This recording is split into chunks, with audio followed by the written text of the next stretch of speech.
Welcome to another episode of Dear Christiano. Now, I've been reflecting on something that's really been showing up again and again and again throughout my life. Different people, different cities, different jobs, different decades, different versions of me. But somehow, the feeling has always been the same. I would slowly start shrinking. I'd second guess myself. I'd stop saying what I really thought. I'd be walking on eggshells. And every single time, every single time, I tell myself the story that this person was the problem.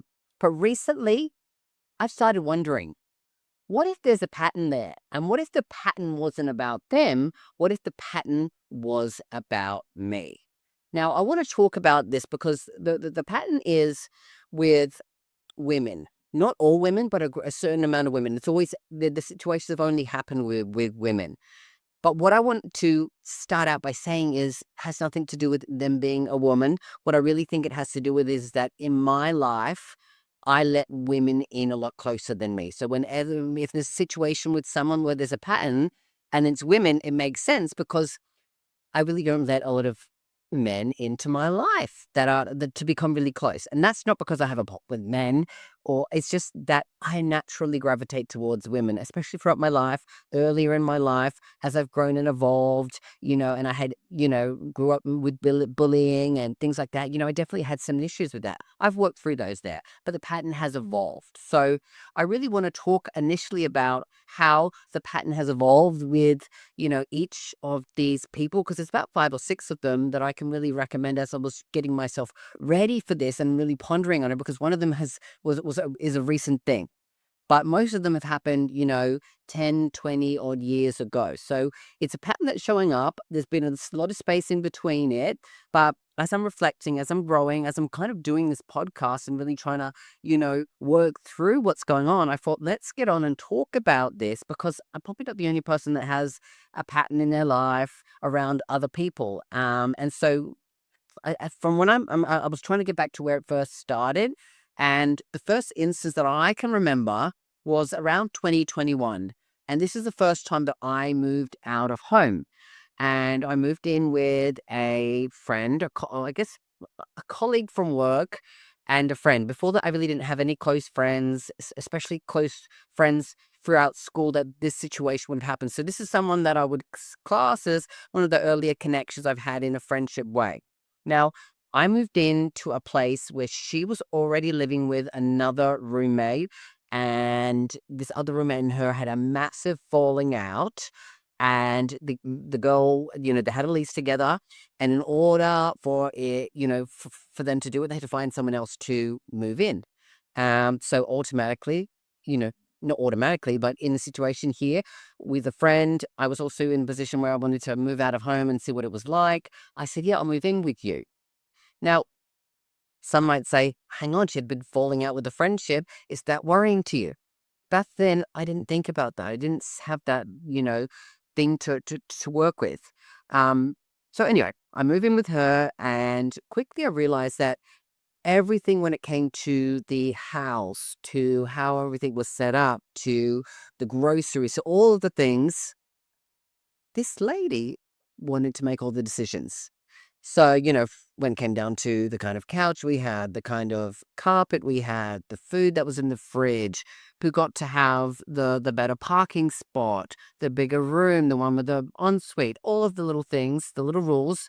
I found out that every time I wanted to have a discussion about it, it would be kind of someone being very decisive in how they talked about the decision. So it didn't almost feel like there was room for discussion. And me being a people pleaser and, new to friendships and wanting to make people happy, I kind of went along with that. And I gave away a lot of little decisions. And over time and time and time, it built up to the point where it became a problem. And ultimately, when it came down to renewing the lease, I said, I'm going to move back home. I don't want to live here. It's not right for me. Ultimately, the friendship ended. It blew up because ultimately I felt like I had someone who was trying to control all of the little things. And, when you live with someone, you automatically kind of intertwine some of your life together. So we were going out places together, like for partying and things like that. And again, it would come down to things like, controlling, you know, who was going to pay for this, who was going to pay for that, and just some little things where it felt like I didn't have the strength in me or the wherewithal or the ability to understand boundaries that so I kind of let that happening. And I kind of realized that at that time, peace really was feeling safer than speaking up, because if I spoke up, then maybe that would have led to ultimately someone not liking me, and ultimately, or negative feeling towards myself where I wasn't good enough, I wasn't worthy, or proof that people didn't want to be my friend. So, in order to keep the peace, I stuck to it. But ultimately, when it came time to leave, I left my separate ways and didn't really want to have anything to do with that person again. Now, I've moved forward maybe a couple of years, and again, I moved out of my family's home and I moved down to Sydney. Now, I've been going out in Sydney quite a lot at that point, and I met a lot of different people, and I've been overseas, and I'd come back, and two of my close friends at the time, there was another gay guy and a woman. And so ultimately, what was happening where they were living, there was some struggles with how they were going to pay for it and their rent, because of a whole lot of different situations around how people were getting money and it being inconsistent and people having the ability to make money. There was a whole lot of stuff entwangled in. And I just gotten back from overseas. Obviously, I was spending so much time in Sydney anyway. My parents were in the Central Coast, which was like an hour and a half away. And so ultimately, when there was the situation came up, you know, I decided to move into the house to help with the bills, but also to be closer to Sydney and to be with them because we were really close friends. So in this situation here, it was it was a lot of more controlling around the other friend. Now, at the time, my this other gay guy was in a relationship with another gay guy, right? Who would have thought? And so nothing was going on there. Then ultimately, after maybe 6, 12 months, they break up. The ex, the partner that wasn't living there, ended up hooking up with another friend. All of the young gay queer stuff that happens, and they got together. And ultimately, my friend was heartbroken. Now, this other lady who I lived with, who I was really good friends with as well, she would work in the evening. So she would work at a supermarket and go off there in the evening. And I work during the day. So I'm up doing like a 7 to 3 shift. She's doing like say a 1 to 10 or 2 to 11 or that kind of shift. So my friend, the other friend, the gay guy, would be home a lot. And so in the morning he'd spend time with Amanda, and then in the evening it would be with me. Now, we would, because it's the end of the day, I finished work, we would either get stoned or we would drink.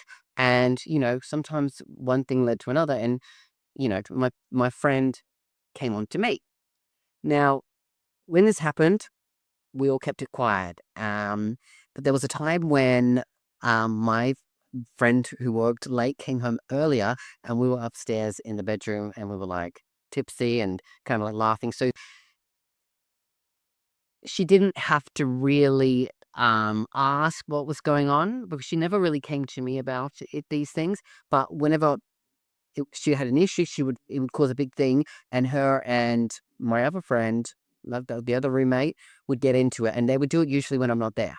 But I would see things where she would control him, and to be fair, at this time she was mostly also supporting him, getting money and trying to support things for him, because he wasn't very good at making money and having all these things. He was, trying to do a lot of things online and trying to make money, but it was inconsistent. So I think she felt pressure to do that. And in order to do that, she also didn't want another situation where, because we were all friends with those other people and they stopped being friends because of the breakup and the fallout. And then ultimately she thought that if something happened between us, there would be another situation. And she didn't want that. So I understand ultimately where it came down to it. But I remember one time where we were out of the club and he came over to me drunk and kissed me.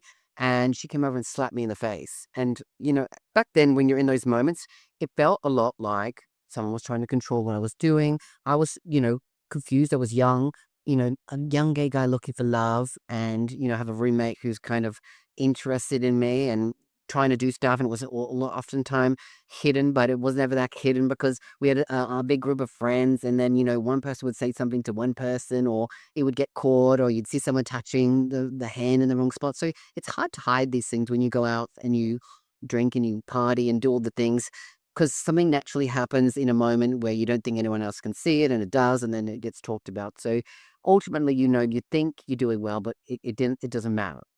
So again, the situation was around that situation. Like I often felt controlled around how things were going, but ultimately, as time progressed, I had different perspectives. So that's the situation. I felt that situation. Then ultimately, he moved back to the UK because he wasn't able to make money. It was becoming a big stress for her, and she moved into a house on her own, and I moved into a place with other people. Now I moved in to this place, and ultimately it was again moving with another friend, someone that I knew mostly through other people, but I still knew her well enough through going out. Anyway, so I move in, and it's great. This is actually the most best place I've lived with. I had this lady; she's 20 years older than me. I had another gay guy who lived there, and we became really good friends as well.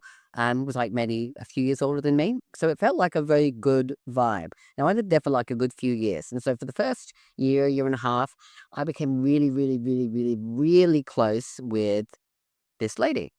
To the point where, like, in the weekends, we'd go out to parties together. During the week, we'd be at home, we'd be watching TV shows together. We would kind of like binge a show together. Sometimes we would, have a drink, or sometimes we would have a bump of this and kind of go into it and just like talk about it and just get into the zone. And I remember just loving those experiences.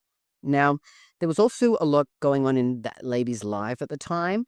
And because of that, I felt like I was kind of like a rock for her. So if something would happen, and she was, kind of having different visions and going through a lot of stuff. Maybe it was a midlife crisis. Maybe it was also just like an awakening. But I was a person that she would listen, that would listen to her, and because she was also deaf as well, like she had a hearing aid, that also led to her being someone who kind of controlled a conversation.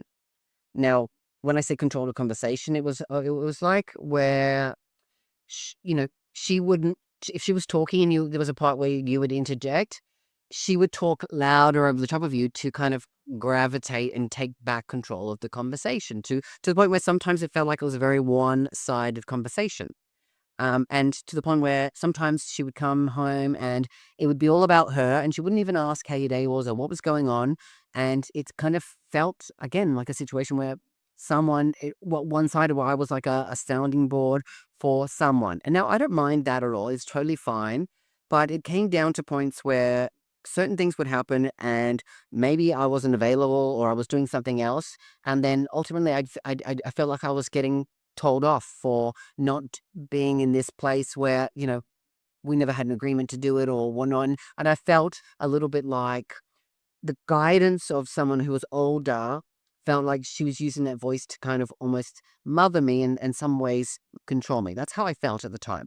So ultimately, it led to a big blow up, and I moved out with the other roommate to another place, and it left a big fracture in the relationship. So, as you can see, probably here, each time, each situation, kind of I left it without necessarily resolving the situation or being able to say what I needed to say, because ultimately it felt like I wasn't strong enough to be able to say what I was needing to say. My voice wasn't there. I think that's the key that I'm noticing here, was that I was struggling to speak up and say what I needed to say to that person because of this, what feels like, or what felt like, a unwritten bond, or like this kind of like, I don't know, like it's like they're here, I'm here. And maybe it was me seeing that I wasn't strong enough or good enough at the time to speak up, or I didn't want to hurt someone's feelings, or I just didn't know what to say, because maybe I felt like I was too caught up into this. And, I started outsourcing my own judgment. I didn't really necessarily know if it was about me, but a lot of the time I would blame this other person for what was going on and justify my actions in doing what I did, but never actually having a proper conversation at the time. Now, we'll get to later on down the track, but at the time when all this happened, it was like I would step away and obviously voice my hurt and my feelings and my to other people, but not necessarily being able to do that directly to them. And these people again, maybe it's having a different perception of what really truly happened. I want to reiterate that I don't blame any of these people for doing what they did. I also realize, especially a lot more now as I'm talking about it, that it was my voice that was lost. I wasn't able to necessarily speak what was on my mind or say this or have a boundary or stand up for myself. And so every time I would get what it felt like a controlling situation or a scolding or being told off or controlled, I would retreat. I would, instead of having a confrontation, I would just distance myself from that person for a period of time. So all of that happened. Ultimately, we I left that situation, and then ultimately at around the similar time, I got a new job at a new company, and they were an online furniture and homewares company. It was called Temple and Webster, and I got the job through a friend who was already working there, and they were looking for someone, and I was in between kind of positions or whatever. I was here, there, and everywhere at that point. And so I got the job there, and ultimately there was a lady in charge. She was a lesbian lady, very strong, very masculine, but very also like, boom, boom, boom, like so, like quite full on. So I remember for the first little while, this working with this lady, it wasn't. I never noticed maybe the first little while that there was an issue there. I did notice sometimes when, say, we would have a team meeting, that when someone would speak up and she didn't like it, I would notice that she would shut it down. And early on, because I didn't know the dynamics of the people or what, sometimes you sense that someone's maybe just doesn't get it, and maybe this is how she needed to handle it. So it was a slow burn, but maybe it's 6 to 12 months down the track, I really started to realize how much of a control freak this lady was. And of course, she's the boss. And at the start, you're a casual person, and you're getting hours set on a weekly basis. Maybe for the next 2 weeks, you know your shifts, but after that, you don't know. So there was definitely what I would call a definite power shift where she was in control of my job and my income. Now, of course, when I got hired, I was told it was casual, but I was told that it would be like 4 days minimum, up to 5 or 6, even if I wanted it, because they do weekend work. And again, there would be some times when a situation might have happened at work, and I would see other people not necessarily get a good shift, or they wouldn't get a shift on a day because it wasn't needed. And you would see that there would be certain people that wouldn't be getting the shift if it came down to it. Now, whenever there was a few situations that had happened at work, and I can totally admit that there were some situations where, like you know how like a team is going to have a team event, like the whole company, and they take you out for a meal and drinks. And so, 1 or 2 times after a few drinks, something had happened, and I come into the office and I'd get a big trouble, like you've embarrassed me, and all these things and all of this stuff. And by this stage, that person wasn't even there.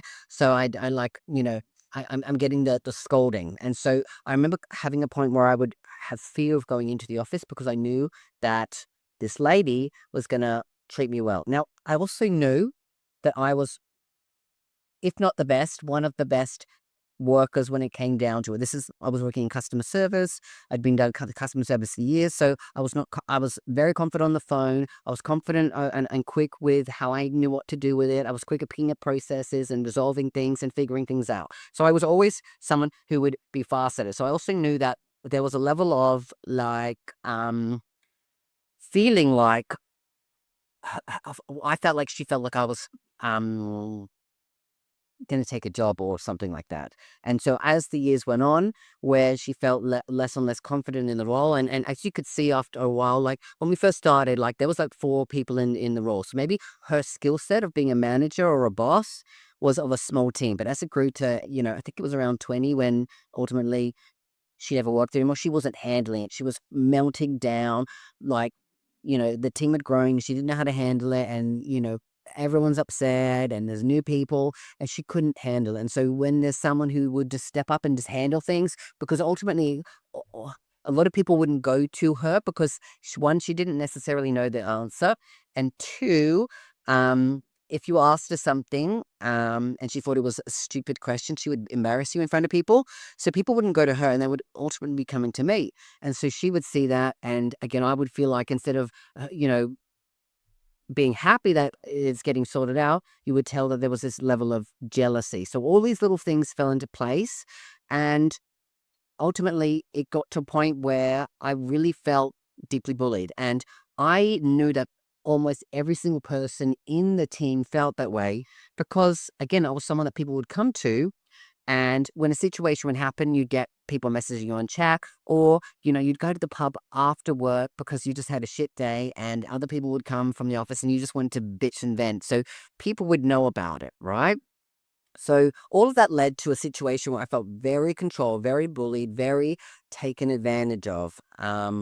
Where and I'm sure you can probably understand if you've ever had a manager or a boss who really, felt like they had it in for you, or you're in a situation like that. It was not good. Now this situation happened, and I was around 30 when it all came to a head on. I was going overseas to Bali, for a trip with friends. And I remember a situation happened maybe just a couple of days beforehand, and I got blasted and spoken to awfully in front of it was almost like the whole office would hear it. I was so embarrassed. And so before I went to the trip, I went to HR, and there was a newly HR. This early on, there wasn't proper HR. And I remember saying to this person who was new in the company, I didn't really know much about her, and I was thinking, you know what, at this point, whatever. I'd already, and also I'd just been made kind of full-time permanent where I had some sort of backing where she couldn't change shifts or things would happen. So I went to her and I kind of went through and I said, this is all the situations that have happened that I can think of. And this is how I felt every time. I would love to talk about, is there a possibility of me moving to another department? I can see that two people from my team have done that.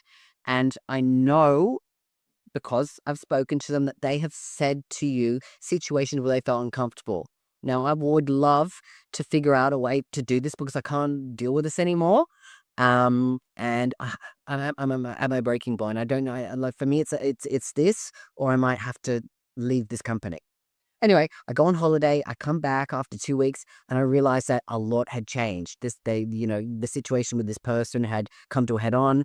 They brought in someone else, like they were really managing her. And without saying, I guess, situation of who's done what, or who said what. And ultimately, after I left, about 4 or 5 other people in my team also went and spoke. So they realized that, wow, this is actually a big thing. It's not just a couple of people. Now it's almost 7, 8 people had spoken up over the period. So they were really figuring out, and she was unraveling at a really fast pace. Ultimately, it came to a big head on, and she got fired. She got let go, and then ultimately, what happened is a couple of months later, I ultimately took on the position of being in charge of the team. So her biggest fear ultimately came true, even though I actually never expected myself to do that because I was studying to become a counselor. I was finishing up my course and I was going to leave to do something else. But ultimately, I took on a role at the time and history. So that was it. That was the end of what I thought was going to be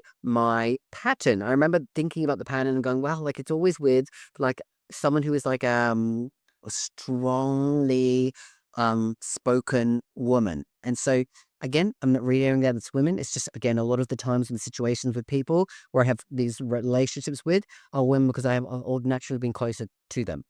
So we move forward, say 10 years and things are good. I haven't had any other situations with it. And then ultimately we're here in Bali and there's a situation with a lady who is partnering with the Airbnb that we look after, um, under, our company there. And ultimately, it led to another situation where this person was just a narcissist and a control freak as well, and to the point where um she was racist and trying to colonialize, a lot of Indonesian people. Like, imagine a person who I didn't really know her. Like, we would go to the same place, which is a spa, and ultimately, you notice people, and you notice how like this person's never with the same person for a long period of time, and when you don't know them, you don't really think too much about it, but ultimately, you kind of get to know them and realize that who they're friends with, some of them are also a bit in that regard, in that way, and things don't last. So see, you make a decision to partner up with them because you're trying to grow the business over there in that regard, and you get stuck. Not stuck dealing with this person. You get in a situation where slowly the way that you do things, they try to control and they try to take on this and try to do that. And ultimately you're in a position where, the business is you're doing this business here. I put my coaching stuff on hold and this was the main source of income. And so we're getting money from managing the Airbnbs, and this lady is a control freak to the 10th degree. And again, every time she was also a Russian lady and had a way of speaking to people that i- if you don't know, like I've worked with Russians before, and I understand, and I know a lot of Russians, especially people in the workplace, and how they kind of speak. But I also know that that's just also their communication style. But when it comes to, say, how Russians work with, say, how Indonesians work, it comes across really, really aggressive and really rude. And so I'd seen through working with her and having to sort out my partner having to sort out all of the maintenance people and all of the gardening and all of the things, that every time this lady would work with someone, it would end in a shit show and a nightmare. And then we'd have to resolve it and fix it up, and then have to manage the relationship that we had with these other people that were put in the middle of this stuff. And ultimately it came to a head on where we just said, look, we can't deal with this anymore. We'd finished up the one of the staff for it, and we gave her back. And it ended in this big bullshit blow up where she was just an awful human being.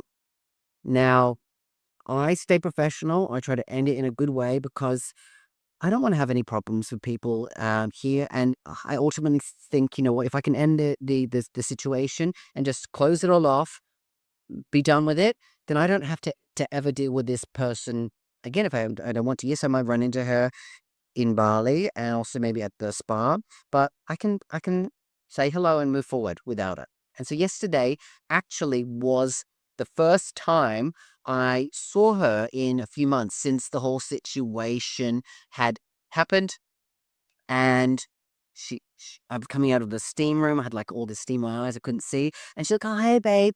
And so I went, hey, and then I kind of moved away, went to the shower, then went off somewhere else and avoided her. And that's kind of simply where I remembered this whole idea for the discussion today, because I was like, wow, this is a pattern. This has happened again. And I was really thinking about it over the past 24 hours in a deep way. And I thought, instead of just thinking about it in my head, let's think about it out loud, which is where we are right now. So I realized that there's a lot of things that have been happening to regard where this became a pattern. Now, first of all, when and why was I so uncomfortable disappointing people? Why did conflict feel dangerous? Where did I learn that keeping people happy was my responsibility? Why was someone else's discomfort more important than my own? Why did I keep assuming everyone else knew better than I did? Why didn't I trust myself? Because all these questions are things that I have been asking myself lately. Like, why did I let this happen again? And I think what I've really realized is that I wasn't attracting powerful people into my life. I was actually giving away my power. Yes, I was giving away my power. Now, there was somewhere along the line, especially early on, I thought that boundaries hurt relationships because a lot of the relationships that I had, they were so intertwined. And I mean, that's why probably I don't have many of those friendships now, because there was no boundaries there. And when I tried to put boundaries into so many of these relationships, it ended it in a bad way because when you're something for someone for so long and then you change, it's you're gonna have something happening within that relationship that ultimately changes and comes to a bubble because you are this person, this you are this way for this person. They need you, use you, abuse you, whatever you want to call it. And then when you change and you want that for them, they go searching for it in another way because that's what they're looking for, right? And I was a pattern in that regard. I was always something for someone, and it was an unhealthy thing on my end in the end. Now, I realized that all of the lack of boundaries hurts me because I thought kindness was meaning saying yes to everyone. Now I also realize that kindness also includes saying no, and that's for you and for them. Because I thought peace meant avoiding conflict. And now I realize that conflict has created this internal war. So, what changes now? What I think is helpful and healthy for me is to realize that boundaries are key. Listening to the discomfort as soon as it comes up and knowing how to handle that, trusting my intuition, speaking up earlier, having those difficult conversations, accepting that people will get disappointed and that's okay, and realizing that you're not responsible for everyone's emotional reaction. And I think this is also what I'm realizing right now is that with each of these women, again, which these people in this situation where the pattern was, I had seen situations where something small their emotional reaction would go pew, and it would be large. And so I think seeing those situations and those reactions and not wanting to be caught up in it because whenever I had been, it had been really strong and really kind of like almost traumatizing for me that I avoided having that because I didn't want to be stuck in that situation. I didn't want to be stuck being responsible for someone's emotional reaction because then ultimately I get into the self-soothing person. So I'm going to be the fixer in the situation there, the fixer of your emotional reaction. And so again, realizing that there are going to be some people who are not good at being emotionally regulated or not knowing how to handle situations and they blow off the handle from the smallest things. I'm thinking about my first roommate. I'm thinking about my second roommate. I'm thinking about my third roommate. I'm thinking about my boss. I'm thinking about this lady in the partnership. Every one of them had a unacceptable or unwarranted huge emotional reaction to small things. And so whenever something would happen, I would see the blow up and I would have to try to resolve it. And so I think this last one with this lady and seeing the emotional reaction and how I again tried to we're back into the pattern of trying to soothe and fix and heal, that it just was like that's too enormous for me to deal with anymore. It's not my problem to worry about. I should still be able to have a boundary. I should still be able to accept that other people can get disappointed and also allow that your reaction can do you like you do your reaction over there. I'm not here for it. I don't need to be here. I don't need to handle it. I've sat with people who are bawling their eyes out and had to sit there and help soothe them and still come to a resolution because again, it's a business thing or it's a place that you're living. Like you can't get away from work or home life sometimes, right? So I think that's why these situations have felt so intense because there was nowhere to hide. But now with this lady where I could end the partnership, I think there was a part of me that like was the money was good when it was good.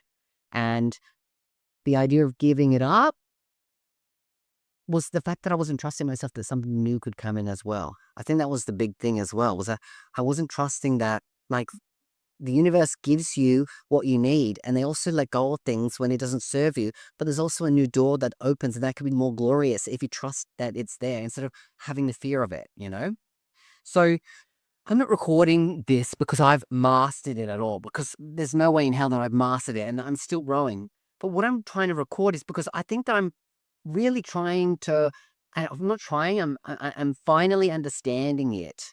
And maybe this recent situation wasn't here to punish me. Maybe it was actually life asking one final question. And it's, Have you finally learned to choose yourself? Have you finally learned to trust yourself? Have you finally learned to put yourself first? And I'm really going to say this from the bottom of my heart. I really, truly hope that the answer this time is yes. Because I don't want to go back into a new pattern in the next 10 years or 20 years down the track. I have to really know and really be strong in the convictions of what my boundaries are for me and what my boundaries are for other people. And again, I hope that the answer this time is yes.